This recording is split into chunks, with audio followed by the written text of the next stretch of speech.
Matthieu 5,15 déclare: il en est de même d'une lampe. Si on l'allume, ce n'est pas pour la cacher sous une mesure à grains. Au contraire, on la fixe sur son support et on la place le plus haut possible pour qu'elle éclaire tous ceux qui sont dans la maison. Ésaïe 60, les versets 1 à 3 dit: lève-toi, resplendis, car voici ta lumière, car sur toi s'est levée la gloire du Seigneur.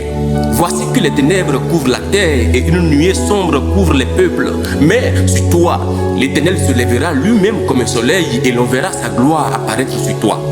Des peuples marcheront à ta lumière et des rois à cette clarté qui s'est levée sur toi. Voyez avec moi, pour Dieu c'est chose faite. La gloire du Seigneur s'est déjà levée sur nous. Les peines, les guerres, les pleurs, les douleurs, les chagrins, les souffrances des personnes autour de nous dans le monde sont tant de preuves que les ténèbres couvrent vraiment la terre. Les hommes crient à Dieu d'envoyer ne serait-ce qu'un jet de lumière pour qu'ils arrêtent de tâtonner dans ces ténèbres très épaisses qui les empêchent d'avancer vers la joie de vivre, la paix du cœur et l'assurance d'un avenir meilleur. Et que fait Dieu? Dieu dit à vous et à moi: mais levez-vous enfin, resplendissez, non pas de votre lumière, mais de la gloire du Seigneur Jésus-Christ qui s'est déjà levé sur vous. Ainsi, des peuples marcheront à votre lumière et des rois à cette clarté qui s'est levée sur vous. Dieu nous dit encore: je ne vous ai pas allumé pour que vous vous cachiez sous le lit. Non, laissez-moi vous fixer sur le support et vous placer le plus haut possible pour éclairer ceux qui sont dans la maison. Alors, ça y est? Sommes-nous prêts à nous lever? Êtes-vous prêts à vous lever? Si nous sommes unis avec le Christ, la bonne nouvelle pour vous et moi est que nous sommes déjà allumés. Quelle est alors l'étape suivante pour que nous brillions? Fixés sur le support. Oui, nous devons être fixés sur le support créé intentionnellement par Dieu à cet effet. Quel est donc ce support? Et où allons-nous trouver ce support-là? Éphésiens 2,10 déclare: ce que nous sommes, nous le devons à Dieu. Car par notre union avec Christ Jésus, Dieu nous a créés pour une vie riche d'œuvres bonnes qu'il a préparées à l'avance afin que nous les accomplissions. Une fois encore, Dieu n'est pas surpris des cris de pleurs et de douleurs des hommes. Il les a bien au contraire anticipés et en guise de réponse à ces cris, il nous a créé une vie riche d'œuvres bonnes qu'il a préparées d'avance afin que nous les accomplissions. C'est justement parce qu'il a préparé à l'avance ces œuvres bonnes à notre attention pour que nous les pratiquions qu'on peut dire qu'il a écrit un projet en notre faveur. Et ce projet-là, c'est le support. Jérémie 29,11 déclare: car moi, je connais les projets que j'ai conçus en votre faveur, déclare l'Éternel. Ce sont des projets de paix et non de malheur, afin de vous assurer un avenir plein d'espérance. Et bien évidemment, Dieu n'est pas orgueilleux dans ce projet. C'est pourquoi il nous y a assuré un avenir plein d'espérance. Le projet de Dieu pour nous, encore appelé le support, demande que nous fassions des efforts sur nous-mêmes. 2 Pierre, chapitre 1, les versets 5 à 7 déclare: pour cette raison même, faites de votre côté tous vos efforts pour développer votre foi, pour lui adjoindre l'énergie morale et lui faire produire une vie active et vertueuse. Que votre énergie morale s'accompagne de connaissances spirituelles.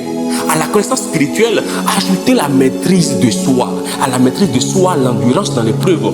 À cette attente patiente du secours divin, l'attachement à Dieu et une confiance toujours plus grande en lui. Enfin, à cet attachement à Dieu, joignez l'affection fraternelle qui vous conduira à l'amour. En vérité, croire en Dieu pour la perfection du support qu'il a créé pour nous n'est pas suffisant. Encore faudrait-il que nous fassions le travail sur nous-mêmes. Jacques 1,17 déclare que tout cadeau de valeur, tout don parfait nous vient d'en haut, du Père qui est toute lumière et en qui il n'y a ni changement, ni ombre due à des variations.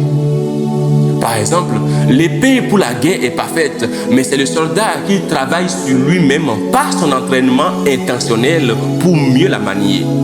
Pareil si c'est des flèches ou des armes à feu qu'il doit utiliser. Le soldat doit travailler sur lui-même, un entraînement intentionnel.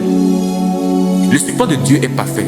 C'est nous qui devons faire des efforts conséquents afin de s'y imbriquer parfaitement aussi. D'autres exemples, c'est que la femme de Manoah, dans Juge 13, ne devrait plus boire de vin ni d'autres alcools. Elle ne devrait manger aucune nourriture impure afin de devenir enceinte de Samson. Vous l'avez compris, l'effort vient après la connaissance de ce support. Sinon, tous les efforts que vous consentiez jusque-là peuvent être nuls si tant est qu'ils ne sont pas en adéquation avec le projet, le support de Dieu pour vous. 1 Corinthiens 2, 11-12 déclare: qui peut savoir ce qui se passe dans un homme, ce qu'il pense en son fort intérieur? Personne, si ce n'est l'esprit de cet homme. De même, nul ne peut connaître ce qui est en Dieu, ses pensées et ses desseins, si ce n'est l'esprit de Dieu. Or, nous avons reçu non l'esprit du monde, mais l'esprit qui vient de Dieu afin de pouvoir comprendre ce que Dieu, par amour, a fait pour nous et de pouvoir apprécier les dons qu'il nous a offerts dans sa grâce. Le projet de Dieu pour nous, le support sur lequel il veut nous fixer pour qu'on brille alors qu'il nous a déjà allumés, est connu de son esprit que nous avons reçu de lui. Pour Jérémie, c'est de prophétiser de la part de Dieu en tant que prophète. Jérémie 1,5. Et pour vous, est-ce de s'occuper des finances de votre ville, votre pays?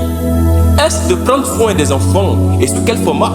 Est-ce de veiller à ce que justice soit faite devant les instances des hommes établis par Dieu? Et si oui, en tant que qui? Dès lors, c'est un besoin pour vous et moi de connaître ce support-là pour s'y ajuster.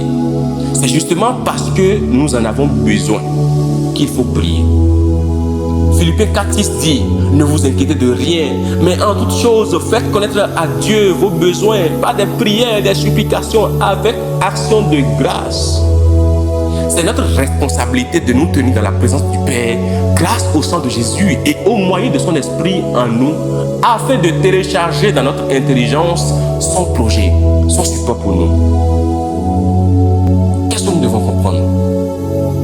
Le support de Dieu pour que nous brillons n'est rien d'autre que le projet qu'il a déjà écrit à notre intention et qu'il a déjà enregistré dans notre esprit. Et il faut que nous maintenant, nous prenions la responsabilité de nous tenir dans sa présence, de le prier afin qu'il nous révèle ce projet-là qui est surtout le support sur lequel il veut nous fixer afin que nous brillions. C'est-à-dire que tant que nous nous rentrions dans ce projet-là, nous ne pouvons pas briller.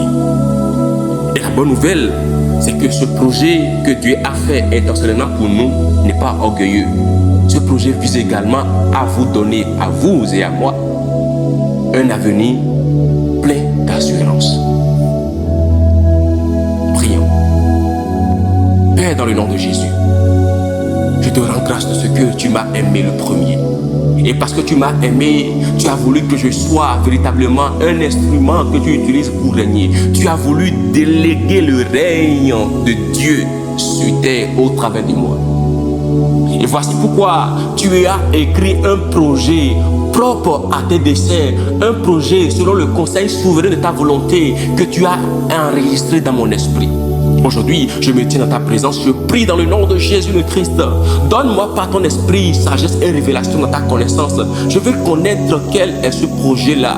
Donne-moi d'avoir les yeux ouverts pour que je puisse comprendre ce projet, je puisse connaître ce projet et savoir quels sont les efforts conséquents que je dois faire afin que tu puisses être glorifié, afin que les cris des hommes vers toi soient résorbés par la solution que tu as fait de moi dans cette génération.